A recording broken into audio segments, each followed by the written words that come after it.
Hey y'all, it's Fix It Friday. It's Fix It Friday. This weekend, I want you to fix your stretch goals.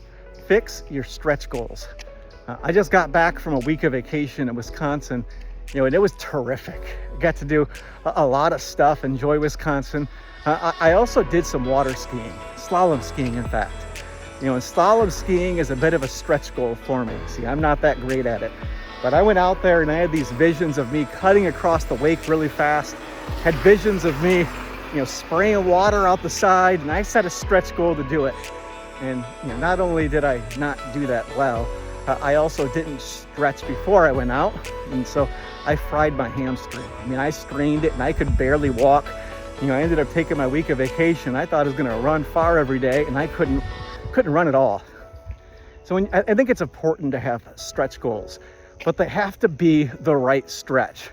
Not too little, not too much. Me slalom skiing and thinking I was going to spray water was too big of a stretch goal. And I've had those professionally too.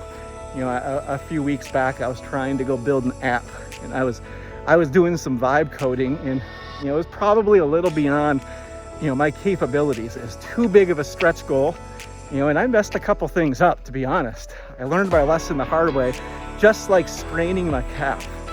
But this week, I couldn't run, so I got to do a whole bunch with AI. I got to go build some apps within Copilot and Cowork, and it was actually really, really cool because I learned new skills.